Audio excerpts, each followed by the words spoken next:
Okay, so we can have a look at question 11 now, which I think is the most difficult question on the paper. So we've got a ladder AB. So we're going to just draw our picture here. This is our end A, this is our end B. And end A is on rough horizontal ground, so we've got rough horizontal ground here. So thinking first of the forces that we've got at A, we've got a reaction force at A, which is pushing it upwards, and we've got a frictional force at A, which is going to push our ladder into the wall at the right. At B, we're resting against a smooth wall, so we've only got a force which is perpendicular to that plane, so our reaction force at B is just going to push the ladder to the left. Now we know that 3 meters above the ground, so somewhere here, at a height of 3 meters, we've got a rope, and we're going to consider this at the moment that the rope breaks, and we know that the rope breaks when the tension in the rope is 490 newtons. So I'm going to put my force of 490 newtons, and that acts at a vertical distance of 3 meters above the ground. Now our angle here is theta, and we know that tan theta equals 4 over 3. So just down here we're going to put our triangle. We know that tan theta is 4 over 3, so there's theta. Opposite is 4, adjacent is 3. Using Pythagoras we know that's 5, so I can say that sine theta is 4 over 5 and cos theta is 3 over 5. We know that the coefficient of friction here is a quarter.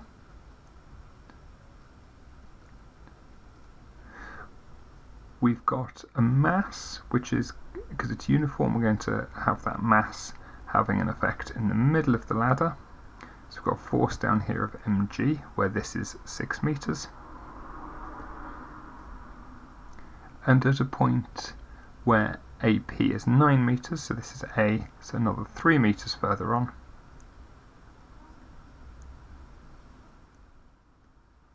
we've got a 100 kilogram mass down here.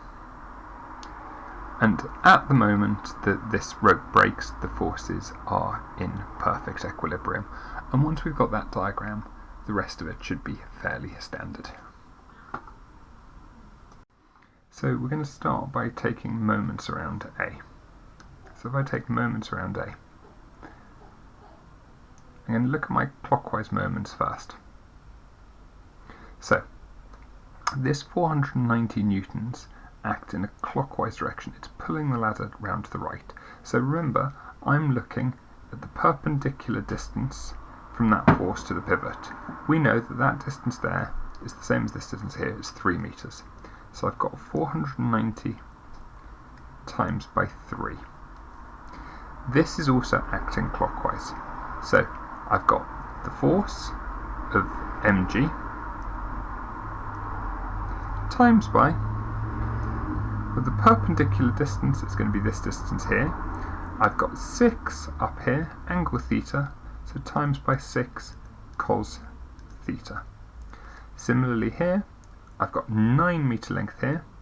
I'm looking at the horizontal distance from this point to this point, so it's going to be 9 cos theta, so plus 100g times 9 cos theta.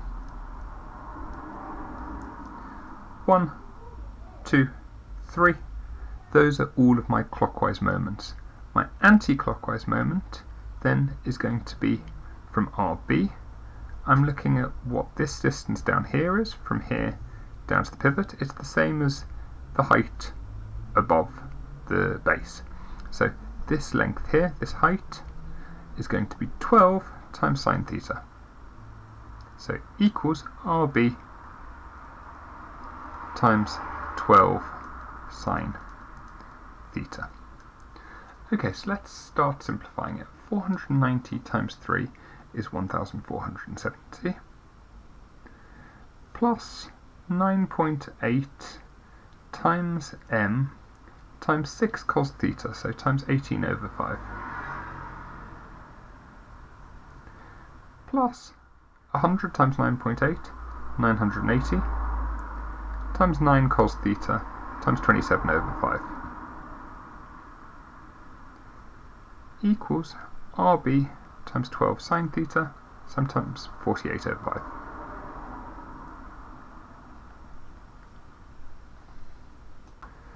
So that's going to give me 1470 plus 35.28 m plus 5292 equals 9.6 RB, and I can then just simplify that to say 35.28 m plus 6762 equals 9.6 RB. And I've got an equation here involving the mass and the reaction force of B. I'm now going to use my vertical equilibrium, so I'm going to resolve vertically. So I know that the sum of the vertical forces must equal to 0. So my downward forces are mg plus 100g must equal Ra. So I can say that Ra equals 9.8 m plus 980.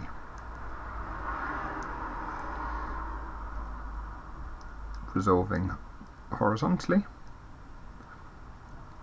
my forces to the right are 490 plus the frictional force at A must equal my reaction force at B. Now there's a lot of unknowns going on here, but I'm going to use the fact that the frictional force at A is a quarter of the reaction force at A. So I can now say that 490 plus a quarter of Ra equals Rb, and I can say then that 490 plus a quarter of 9.8 m plus 980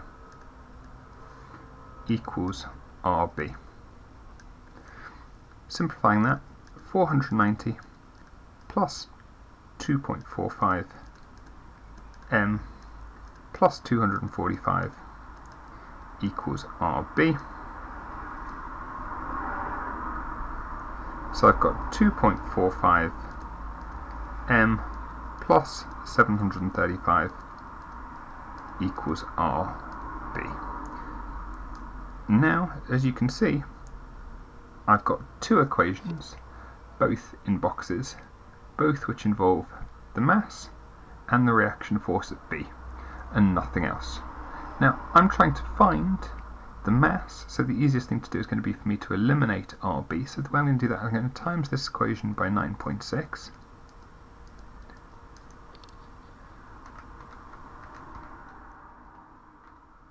That gives me 23.52 m plus 9.6 times 735 gives me 7056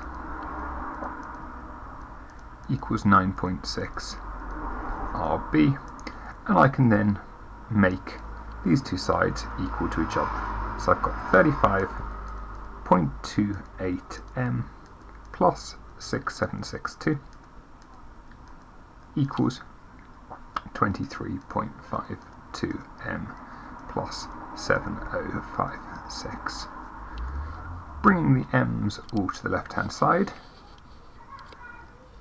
gives me 35.28 minus 23.52, 11.76 m equals 7056 minus 6762.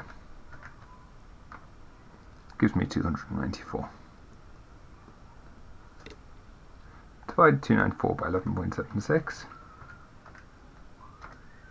and it gives me my mass is equal to 25. kilograms.